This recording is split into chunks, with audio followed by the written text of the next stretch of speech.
ఇవాళ మనం ఇంటర్నేషనల్ శ్రీ హనుమాన్ ధామ్ ఆశ్రమ్కి వచ్చాము. 1962లో ఈ సంస్థ స్థాపించారంట. ఆలయం లోపలికి వెళ్ళి ఆలయ విశేషాలు ఎందుకు తెలుసుకుందాం పదండి. ఆలయం లోపలికి వచ్చిన తర్వాత మనకి ఎడం చేతి వైపు చూసుకుంటే యాగశాల కూడా ఇక్కడ నిర్మించారు. యాగాలు జరుగుతాయని చెప్తున్నారు పూజారి గారు. సో దానికి కొంచెం పక్కనే చూస్తే ఇక్కడ తులసి కోట కూడా నిర్మించారు. నార్మల్గా మనం తులసి చెట్టు చూస్తాము, ఇక్కడ సపరేట్గా తులసి కోట నిర్మించి చాలా అందంగా డీటెయిల్డ్గా ఇచ్చారు. దాని పక్కనే గోశాల కూడా నిర్మించారు. గోశాలలో మనం చూస్తే పక్కన అక్కడ నవగ్రహాలు కూడా నిర్మించారు. నవగ్రహాలతో పాటు గోశాలలో కూడా గోచార అవన్నీ ఇక్కడ మామూలుగా డొనేషన్ కూడా చేస్తూ ఉంటారు. అలాగే రోజు పొద్దున గో కూడా పూజలు చేస్తారని చెప్పారు పూజారి గారు. स्वामी जी बताइए। हम लोग तो डेली चेक करते हैं। नहीं मतलब आप क्या क्या पूजा करते हैं स्वामी जी? जो जैसे आते हैं पानी भी चढ़ाते, अभिषेक भी करते, छोटा भी अभिषेक करते, बड़ा भी अभिषेक करते, रुद्रा भी अभिषेक करते। సో పూజారి గారు सोमवार को भस्मी चढ़ती। సో పూజారి గారు చెప్తున్నారు మనకి శివలింగానికి రోజు आज शाम को जो है भस्मी चढ़ेगी हमारे मंदिर సో में। సాయంత్రం పూట భస్మ పూజ కూడా చేస్తారట స్వామికి. जैसे काशी में होता है जैसे वैसे ही बोलते हैं। हाँ वैसे ही होता है। अच्छा तो वो भस्म कहाँ से लाते हो? भस्म वहीं से आता है। अच्छा ढेर आता हाँ उधरा पाठी। సో కాశీ నుంచి భస్మం తెచ్చి అంటే అది స్టోర్ చేసి రోజు స్వామికి సాయంత్రం పూట అదే భస్మంతో పూజ చేస్తారని చెప్తున్నారు పూజారి గారు. సో ఇప్పుడు మనం చూడొచ్చు స్వామికి అభిషేకం జరుగుతుంది. సో మీ ఎక్స్పీరియన్స్ ఎలా ఉంది? అంటే ఎప్పటి నుంచి వస్తున్నారు గుడికి? మేము ఇదే ఫస్ట్ టైం రావటం. వచ్చిన వెంటనే ఈ వైబ్స్ అదంతా చాలా నీట్గా అనిపించింది అండ్ ఒక్కొక్కటి డీటెయిల్డ్గా ఉన్నాయి. అండ్ ఇక్కడ కాళీమాత ఈ విగ్రహం కూడా ఉంది అండ్ లోపల అర్చన కూడా మన చేతనే చేయిస్తున్నారు. ఇక్కడికి రాగానే మొత్తం ప్రీవియస్ వైబ్స్ అంటే పాతకాలపు వైబ్స్ అన్నీ వచ్చినాయి. సో అంత మంచిగా ఉంది. ఇంకా ఇది అలా డెవలప్ అవుతుంది అనుకుంటున్నాను. నేను రాగానే నాకు చాలా పీస్ఫుల్గా అనిపించింది. ఎంత బాగా అంటే మన సాంప్రదాయాలన్నీ చాలా వివరంగా చూపించినట్టు అనిపించింది. అండ్ ఇక్కడ ఉన్న విగ్రహాలు కూడా చాలా డీటెయిలింగ్గా అనిపించాయి. సో చాలా పీస్ఫుల్గా అనిపించింది. మంచి వైబ్ వచ్చింది టెంపుల్కి రాగానే. సో చాలా బాగా అనిపించింది. యాక్చువల్లీ మనం గుడులకి వెళ్తే చాలా రష్ ఉండి ఈ మధ్య చాలా హడావిడి అయిపోతుంది. లైక్ ఫస్ట్ టైం చాలా పీస్ఫుల్గా అనిపించింది. ఆ గుడిలోకి వెళ్తే రామాలయంకి వెళ్తే రామాలయంలో అర్చన చేశారు, గోత్రం అడిగారు. శివాలయంలో కూడా సేమ్ చాలా పీస్ఫుల్గా అనిపించింది. సో ఇక్కడ మహాకాళి అమ్మవారికి ప్రతిరోజు అభిషేకం చేయిస్తారట. అంటే భక్తులు ఎవరైతే వస్తారో వాళ్ళతోనే అభిషేకం చేయిస్తారంట. సో నెక్స్ట్ టైం డెఫినెట్గా ట్రై చేయమని చెప్పని పూజారి కూడా అన్నారు మనతో. సో దాని గురించి అంటే నెక్స్ట్ టైం ఏమన్నా వద్దాం అనుకుంటున్నారా లేకపోతే ఎలా? ఇంతకుముందు ఎక్కడైనా చూసారా మహాకాళి అమ్మవారిని ఇలా ఏకశిల విగ్రహం? ఫస్ట్ టైం ఈ టెంపుల్లో చూడడం. మేము కాళీమాతని ఏ టెంపుల్లోనే ఇలా చూడలేదు. నేను ఫస్ట్ టైం కాళీమాతను ఒక టెంపుల్లో చూడడం నేను ఎక్కడా చూడలేదు. యాక్చువల్లీ మేము గూగుల్ చేసాము శివాలయం టెంపుల్ నియర్ అస్ అని. సో అది నియర్ బై ఇది చూపించింది. ఫస్ట్ టైం కదా వెళ్దాం. యాక్చువల్లీ ఇంతకుముందు వేరే టెంపుల్. ఇప్పుడు మీరు వచ్చింది ఫస్ట్ టైం? ఇది ఫస్ట్ టైం. ఓకే, ఎలా అనిపించింది టెంపుల్? చాలా బాగా అనిపించింది. మేము నిజంగా అయితే లైక్ అన్ని టెంపుల్స్ లో బయట దండం పెట్టుకుని వెళ్ళాము. ఇది మాకు లోపలికి అలౌ చేసి మాతో అన్ని చేయించడం మాకు కొంచెం సాటిస్ఫైడ్ గా అనిపించింది. అంటే ఏ సేవ చేశారు ఇప్పుడు? మేము అక్కడ శివాలయం లోపల టెంపుల్లో మాతోనే వాటర్ అది అభిషేకం చేయించి పాలు అవి కూడా ఉన్నా లోపల మాతోనే చేయిస్తున్నారు. స్టార్టింగ్ రాగానే ఒక వైబ్ వచ్చింది. కొంచెం అథెంటిక్ గా కొంచెం చూసేదానికి కొంచెం బాగుంది కదా. సో నెక్స్ట్ లోపలికి రాగానే ఫస్ట్ నేను ఇంప్రెస్ అయ్యేది కాళీమాతను చూసి. సో జనరల్ గా ఏ టెంపుల్స్ లో కాళీమాతను అంత ఫాస్ట్ గా పెట్టారు. సో దట్టు దగ్గరగా దర్శనం చేసుకోవడానికి నెక్స్ట్ శివాలయం అయినా సరే లోపల పంతులు అంత నీట్ గా కొంచెం ఎక్స్ప్లెయిన్ చేసి అందరి చేత పట్టుకునేలా చేసినారు కదా. సో అది చాలా బాగా అనిపించింది. ఫస్ట్ నార్మల్ గా అమ్మవారు అనగానే ఒక రకమైన భయం ఉంటుంది. కాళీమాత అనగానే కొంచెం నిష్టగా ఎక్కువ ఉండాల్సి వస్తుంది. సో అలాంటి అంటే నార్మల్ గా చాలా మంది అంటుంటారు కాళీమాతని తొందరగా అన్ని చోట్ల పెట్టరు. సో ఇక్కడ పెట్టారంటే సంథింగ్ మేము తెలుసుకోవాలి ఏంటి ఎలా అనిపిస్తుంది? మాకైతే చాలా మంచిగా కొత్తగా ఉంది కదా. సో ఏంటి దీని బ్యాక్గ్రౌండ్ అనేది తెలుసుకోవాలి. బట్ మేమైతే చాలా ఎక్సైట్ అయ్యాము రావడానికి. చాలా హ్యాపీ ఫీల్ అయ్యాం. ఫస్ట్ ఎట్లా ఉంది గుడి? ఎట్లా అనిపించింది? మంచిగా అనిపించింది. చాలా బాగుంది గుడి. సార్ మీరు చెప్పండి సార్. నా పేరు సురేష్ కుమార్. ఈ గుడికి నేను ఇక్కడి నుంచి వెళ్తుంటాను వస్తుంటాను రోజు. కానీ ఇంత విచిత్రమైన 200 సంవత్సరాల పురాతన దేవాలయం ఉన్నదని ఇప్పుడే తెలిసి నేను వచ్చి దర్శనం చేసుకుని ఇవాళ సోమవారము అందులో అందరిని దర్శించుకొని చాలా ఆహ్లాదకరంగా మంచిగా అనిపిస్తుంది. చాలా సంతోషం. కొని భగవంతుడు రప్పించిండు. ఓం నమః ఇంత శివాయ. ఓం నమ శివాయ. భగవంత నారాయణ నీ దర్శనం దొరకాలని మహాభాగ్యం తండ్రి. సరే మంచిది నాయన. సార్ అంటే మీరు ఫస్ట్ టైం వచ్చారా సార్? ఫస్ట్ టైం ఇది. నేను ఇక్కడి నుంచి రోజు 2 సార్లు వెళ్తుంటా, కానీ ఇవాళ పెళ్లి రోజు కాబట్టి ఈ Happy దర్శనం marriage చేసుకున్నాను. anniversary. Thank you. సార్ అంటే మీకు అంటే నార్మల్ గా మీరు ఉండేది ఎక్కడ సార్? నేను లింగంపల్లి ఉంటాను, నల్లగండ్ల. శ్రీలింగంపల్లి. నల్లగండ్ల గ్రామం. ఓకే. అమ్మ మీ పేరు? మీరు వనిత అండి నా పేరు. మీరండి? నా పేరు వైష్ణవి. మేము ఇక్కడికి ఫస్ట్ టైమే వచ్చాము. అంటే సోషల్ మీడియా రీల్స్ లో ఫస్ట్ ఇదంతా ఫారెస్ట్ లాగా ఉండే, ఇక్కడ మొత్తం ఫారెస్ట్ లాగా ఉండే. రీసెంట్ గా డెవలప్ చేస్తున్నారు అండ్ సోషల్ మీడియా ఇంకా రీల్స్ నుంచి ఎక్కువ రీచ్ రావటం వల్ల ఇప్పుడు జనాలు బాగా వస్తున్నారు అనమాట. ఇది చాలా ఓల్డ్ ఆర్కిటెక్చర్ ఉంది అండ్ హిస్టరీ చూడొచ్చు మనం ఇక్కడ. ప్రీవియస్ టైమ్స్ లో గాడ్స్ అండ్ వాళ్ళ అవతారాలు అవన్నీ ఇక్కడ స్కల్ప్చర్ చేసి ఉన్నాయి.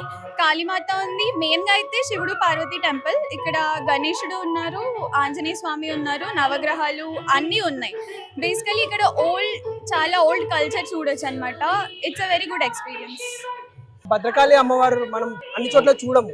సో మీకు ఎలా అనిపించింది? భద్రకాళి అమ్మవారిని చూస్తుంటే చాలా చెప్తున్నా సాష్టాంగ చాలా మంచిగా ఆనందమైంది. అమ్మవారు అమ్మ మమ్మల్ని అందరినీ ఆలోక ప్రజల్ని అందరినీ సల్లంగా కాపాడు తల్లి. మాత నారాయణ, శివ, పార్వతీదేవి, లక్ష్మీదేవి, అమ్మ శ్రీరామచంద్ర, శ్రీ ఆంజనేయ అందరినీ ఈ భగవంతుడు అందరినీ చల్లగా చూడాలని, అందులో మా కుటుంబం కూడా ఉండాలని మేము కోరుకుంటున్నాం. మనతో పాటు ఆలయ ఫౌండర్ చైర్మన్ లాల్మన్ మక్కన్ సింగ్ గారు మనతో పాటు ఉన్నారు. ఆయన అడిగే ఈ టెంపుల్ విశేషాలు ఏంటో తెలుసుకుందాం. నమస్కారం అండి. జై శ్రీరామ్. జై శ్రీరామ్. జై మాతాది. హర హర మహాదేవ్. స్వామియే శరణమయ్యప్ప. నమస్కారం అండి. చాలా అంటే ఈ టెంపుల్ గురించి ఇందాక భక్తులతో కూడా మాట్లాడినప్పుడు చాలా చెప్పారండి దీని గురించి. అంటే వాళ్ళే వెళ్ళి స్వయంగా అభిషేకాలు చేసుకోవచ్చు స్వామివారికి. తర్వాత స్వయంభూ ఉన్నారు, వినాయకుడు కానీ ఆంజనేయ స్వామి కానీ. తర్వాత అలాగే ఇప్పుడు ఈ టెంపుల్ దగ్గర దగ్గర 200 సంవత్సరాల పురాతనమైన టెంపుల్ అన్నారు. సో అలా విశిష్టత గురించి మీరు చెప్పండి స్వామి. అంటే ఈ పాయింట్స్ ఎలా అసలు ఏంటి ఇది ప్రాచుర్యం? ఎందుకంటే గచ్చిబౌలి సెంటర్లో ఉంది ఒకటి. సో గచ్చిబౌలి సెంటర్లో ఉన్నా కూడా చాలా మందికి తెలియదు ఈ టెంపుల్ గురించి. సో ఈ టెంపుల్ గురించి విశేషాలు చెప్పండి. యాక్చువల్గా ఇదంతా పొలాలు ఉండే, గచ్చిబౌలి అనేది పొలాలు ఉండే. ఇదంతా మురికి కాలువలు అవన్నీ ఉండే.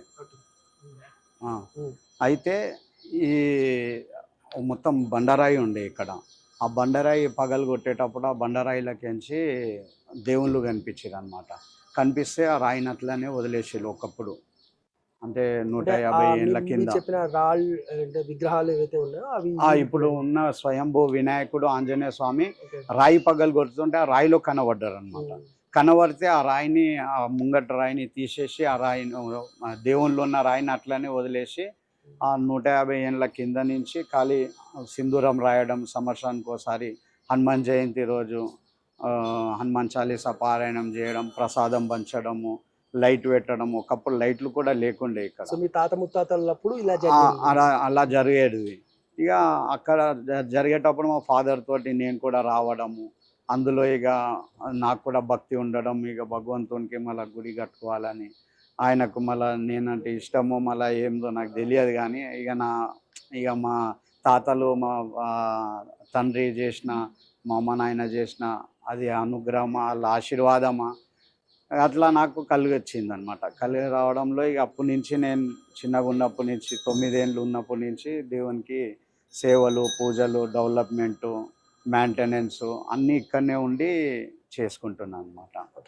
సార్ ఇప్పుడు ఇంకోటి చెప్పండి. ఇప్పుడు టెంపుల్ చూస్తే అంటే ఈ ఆలయంలో చూస్తే అన్ని విగ్రహాలు కొంచెం యూనిక్గా డిఫరెంట్గా ఉన్నాయి. అంటే ఎక్కువ డీటెయిలింగ్గా ఉన్నాయి. ఫర్ ఎగ్జాంపుల్ ఇప్పుడు రాముల వారు, సీతమ్మ గారు కాకుండా లక్ష్మణుడు విగ్రహం వరకే మనం చూస్తాం. ఆంజనేయ స్వామి అలా ఉండడం.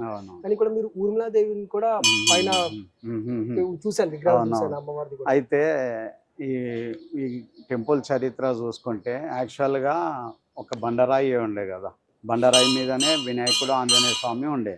అయితే దాని తర్వాత మెల్లగా గుడిసె వేయడం చేసిన అనమాట. అంటే ఆ టైంలో డబ్బులు ఉండకపో నా దగ్గర. ఒక గుడిసె వేయడము, గుడిసె తర్వాత మళ్ళీ గోడలు లేపడము, దాని తర్వాత కూడా ఒక 11 ఫీట్ స్టాచ్యూ కట్టినుంటి.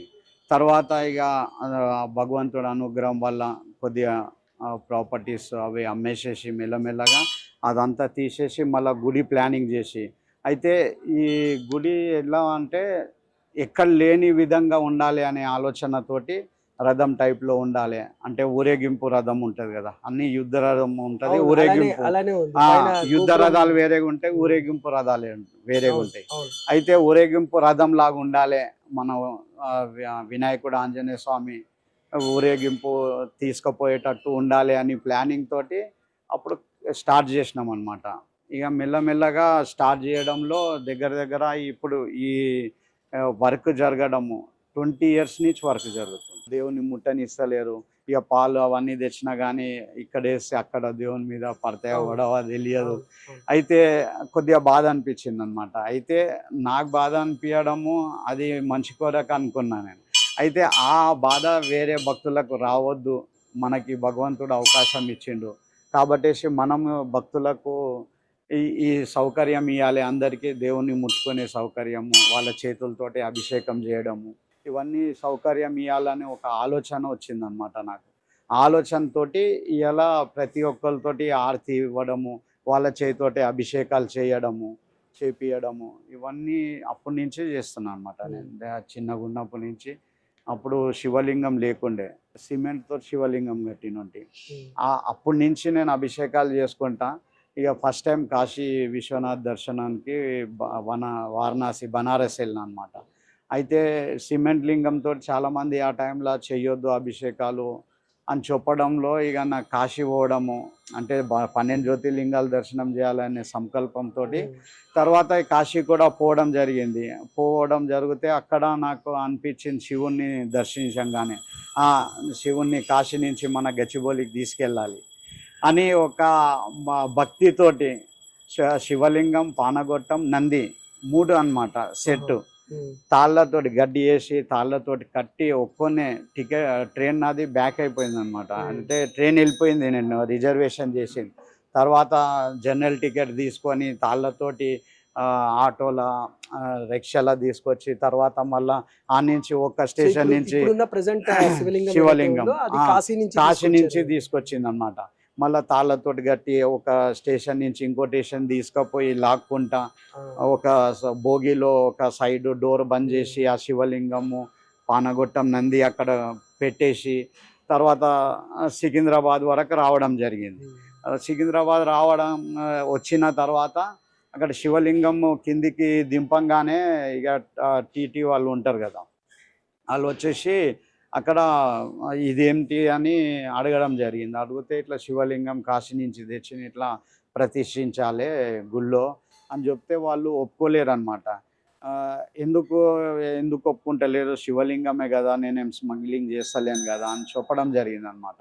చెప్తే అప్పుడు అట్లా కాదు, కొన్ని రూల్స్ ఉంటాయి, ఇది ఇంత పెద్ద భారీ శివలింగం తెచ్చి నువ్వు ఒక్కొనివి కావు, నీ వెనక ఎంతోమంది ఉన్నారు, నువ్వు గుడిలో కాదు ఏదో బిజినెస్ చేసే వ్యక్తిలాగా ఉన్నావు, నీ వెనకాల గ్యాంగ్ ఉండొచ్చు అని వాళ్ళు అట్లా అని జోకడం జరిగింది అనమాట. అక్కడ జోకితే 350 kgs వెళ్ళిందనమాట. అది వెళ్తే ఇంత భారీ విగ్రహం లేదు కదా, 30 kgs ఏమో తీసుకెళ్ళాలి, 350 kgs ఉన్నది అనేసి వాళ్ళు అక్కడ ఫైన్, నేను తెచ్చిన 18 లక్షలకు చేంజ్, వాళ్ళు 20,000 ఫైన్ వేసారు ఆ టైంలో, 2006 ఆ టైంలో.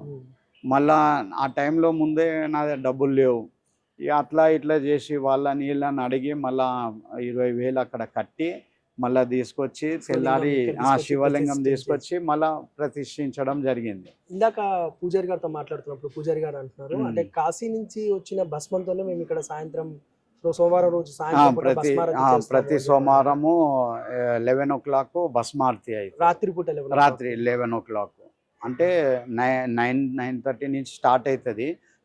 కడగడం చేయడము అవన్నీ పూజలు జరగడము. కాశీకి వెళ్ళేసి వచ్చిన తర్వాత మీకు ఈ ఆలోచన వచ్చింది, ఈ ఆలోచన వచ్చింది ఇక్కడ ప్రతిష్ఠించి. అలాగే పూజ. అయితే ప్రత్యేకం ఏంటంటే ఇక్కడ చాలా పవర్ఫుల్ శివలింగం, ఇక్కడ వాళ్ళ చేతితోటి అభిషేకం చేస్తారు, అదొకటి ప్రత్యేకం. అయితే ప్రతి శివరాత్రి రోజు అసలు దేవుని చూడడం కూడా కష్టమే, అసొంటిది ప్రతి శివరాత్రికి కానీ శ్రావణ మాసం, కార్తీక మాసం, ఏ మాసం అయినా కానీ శివరాత్రి ఎన్ని అంటే కొన్ని 20 ఏళ్ళ నుంచి దేవుణ్ణి ప్రత్యేకంగా వాళ్ళతోటే అభిషేకాలు చేయడము, మళ్ళీ వాళ్ళతోటే ఆ మహాఆరతి ఇవ్వడం, ఇవన్నీ స్పెషల్ అన్నమాట గుడి. అసలు ఆ శివరాత్రి రోజు అంత చేయడము కష్టము, అయినా కానీ ఆ భగవంతుని ఆశీర్వాదంతో, సంకల్పంతో ఇది కొన్ని 20 ఏళ్ళ నుంచి కంటిన్యూగా ఈ పూజలు జరుగుతున్నాయి అన్నమాట.